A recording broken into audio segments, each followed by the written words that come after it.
I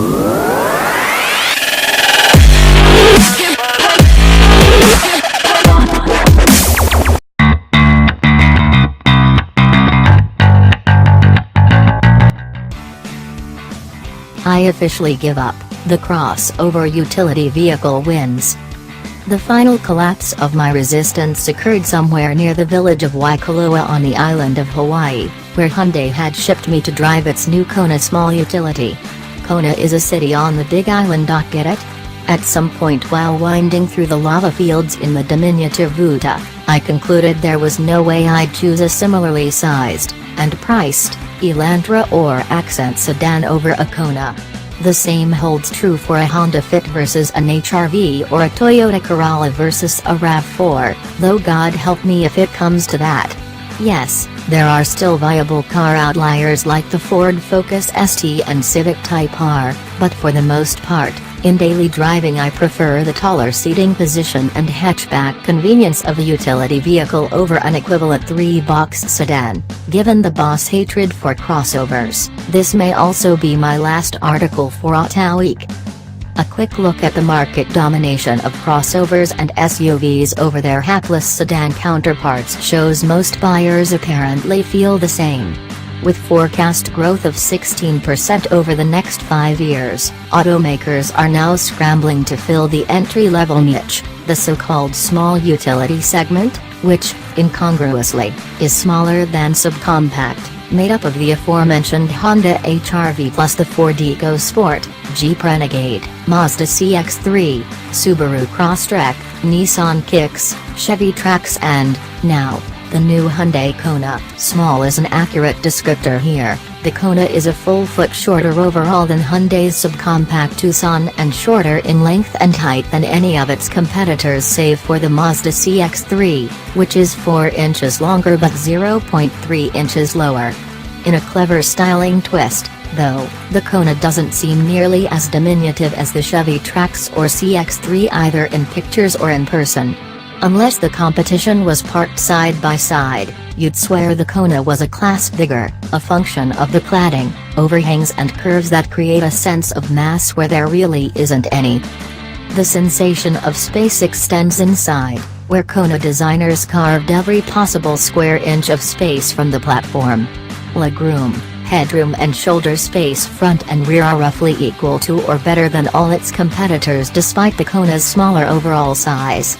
Perhaps most importantly for crossover buyers, the 19.2 cu-foot of rear cargo space is bested only by the Crosstrek and HR-V and aided by a clever dual-level cargo tray with a removable hidden storage bin beneath it. We discussed Kona features and option packages last week. You can check out that post here, but in a nutshell, you can choose from 4 trims, 2 with a 2.0-liter i4 and 6-speed automatic, and 2 higher-end models with a 1.6-liter turbo i4 and 7-speed dual-clutch auto manual. Front drive and all-wheel drive are available throughout the lineup, which ranges in price from just over $20,000 to just under $30,000. Combined fuel economy for front-drive Konas, regardless of engine, is 30 miles per gallon, while all-wheel drive knocks 1 or 2 mpg off the estimates. What may be more surprising for budget car shoppers is the level of convenience and safety gear Hyundai packs into the Kona. Even rental car stripper models will get a 7-inch display with Android Auto and Apple CarPlay, a rear-view camera, automatic headlights, Bluetooth connection, cruise control and 60/40 fold flat rear seating. Move up the options ladder and blind spot warning, lane keeping assist, leather seating and even wireless device charging make an appearance by the time you get to the top-shelf Kona Ultimate starting at $28,350. The execution.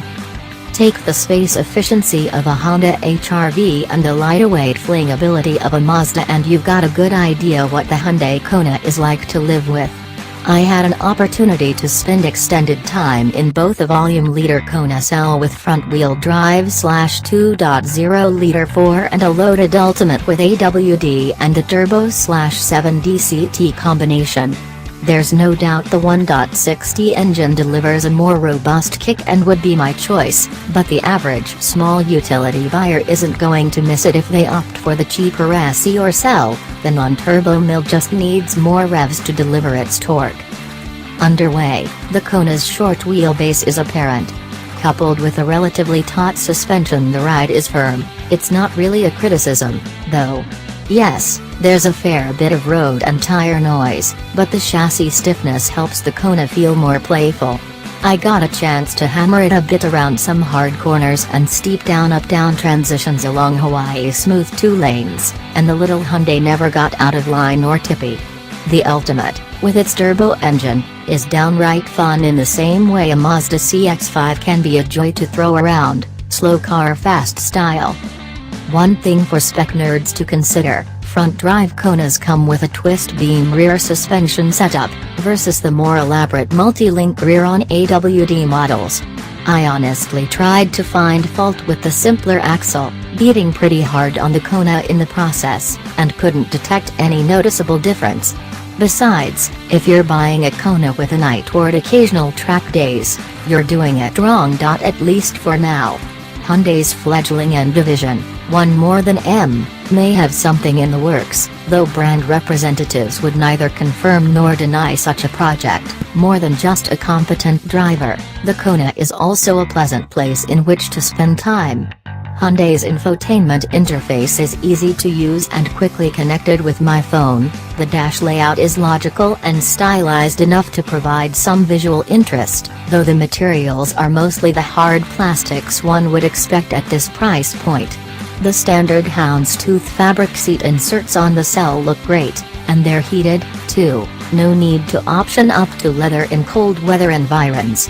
Should you choose a higher trim Kona, the already large-feeling cabin gets even airier with a sunroof, and the driving assists do their job well without undue beeping and flashing. The verdict. Hyundai says the Kona cell, with its attractive heated cloth seats, will be the volume seller, and they're probably correct. That said, the Limited with its additional options plus the turbo engine and dual clutch transmission, is probably where I'd start. Even with AWD, it lands in the mid-$26K range and could legitimately be classified as a fun-to-drive little scooter. As for cross-shopping, I'm still partial to the Subaru Crosstrek, but only with a manual transmission. Put either of the Kona's powertrains up against the Subaru's continuously variable automatic, and Hyundai takes it. Add in the brand's 5-year/60K mile bumper-to-bumper and 100K mile powertrain warranty, and it gets really difficult to find any ways to improve on the Kona as an economical, city-friendly transport that won't bore drivers to tears.